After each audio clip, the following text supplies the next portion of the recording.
20واں عباسی خلیفہ راضی باللہ، جس نے 322 ہجری 934 عیسوی سے 329 ہجری 940 عیسوی تک حکومت کی۔ اس کے زمانے کا ذکر ہے کہ ایک جمعہ کے دن بغداد کی جامع مسجد المنصور جمعہ کی نماز کے لیے آنے والے نمازیوں سے کچا کچ بھری ہوئی تھی۔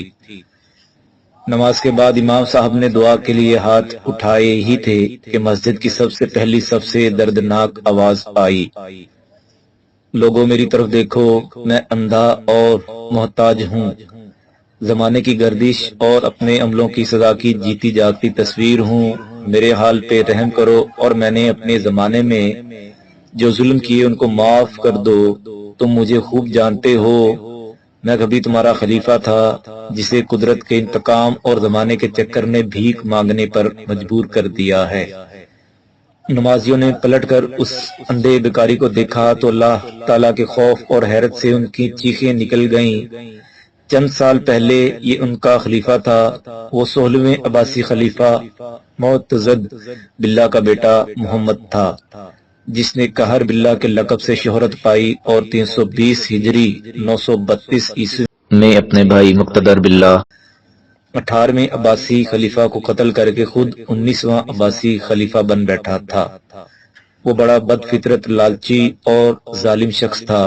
خلیفہ بن کر اس نے لوگوں پر جو سختیاں کی اور ظلم ڈھائے ان میں سے کچھ یہ تھے: رعایا پر طرح طرح کے ناجائز ٹیکس محصول لگا دیے، جو لوگ کسی وجہ سے ٹیکس نہیں دے سکتے تھے ان کو سخت اذیتوں کا نشانہ بنایا۔ اپنے جس بھائی مقتدر باللہ کو قتل کیا تھا وہ دوسری ماں سے تھا، قہر باللہ نے اس کی ماں کو بھی مار مار کر ہلاک کر ڈالا، اسی طرح اس نے مقتدر کی بیوہ کو بھی مروا ڈالا۔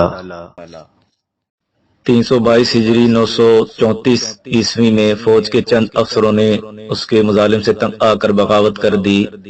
اس نے اپنے خوش آمدی حامیوں کی مدد سے سب کو گرفتار کر کے سخت اذیتیں دیں اور پھر سب کو قتل کر ڈالا۔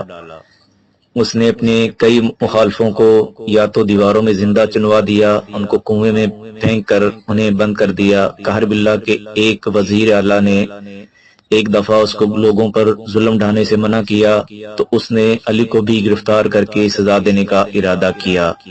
علی کو اس کے ارادے کا علم ہوا تو وہ کہیں چھپ گیا۔ قہر نے اس کی غیر حاضری میں اس کے گھر کو آگ لگوا دی، اس میں علی کے گھر والے جل کر بھسم ہو گئے۔ ادھر علی نے اندر ہی اندر فوج میں قہر باللہ کے خلاف اتنی نفرت پیدا کر دی کہ وہ قوم کو اس ظالم سے نجات دلانے کے لیے تیار ہو گئی۔ چنانچہ اس نے 2 جمادی الاخر 322 ہجری 24 مئی 934 عیسوی کو بغداد پر حملہ کر دیا۔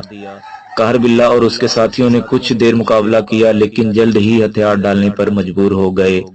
فوج نے قہر باللہ اور اس کے ساتھیوں کو گرفتار کر لیا، پھر انہوں نے قتل ہونے والے خلیفہ در کے بیٹے راضی باللہ کو خلیفہ بنا دیا۔ راضی باللہ نے پہلے تو قہر باللہ سے وہ ساری دولت واپس لی جو اس نے لوگوں پر ناجائز ٹیکس لگا کر جمع کی تھی، پھر اس نے قہر باللہ کو اس کے مظالم کی سزا دینے کا ارادہ کیا۔ بہت سے لوگوں نے رائے دی کہ اسے پھانسی پر لٹکا دیا جائے، لیکن راضی باللہ کے خیال میں مناسب سزا یہ تھی کہ اس کو اندھا کر کے در بدر کی ٹھوکریں کھانے کے لیے چھوڑ دیا جائے، اس طرح وہ باقی ساری عمر عذاب میں مبتلا رہے گا۔ چنانچہ اس نے اس کی آنکھوں میں لوہے کی گرم سلاخیں پھروا دیں، جس سے اس کی آنکھوں کے ڈھیلے لٹک کر رخساروں پر آ گئے، جنہیں اس نے خود ہی کھینچ کر پھینک دیا۔ اس کے بعد وہ گلیوں اور بازاروں میں گھوم پھر کر بھیک مانگتا رہتا۔ آخری عمر میں وہ جامع المنصور کی سیڑھیوں پر بیٹھ کر بھیک مانگا کرتا تھا، لوگ اسے دیکھتے تھے اور عبرت حاصل کرتے تھے۔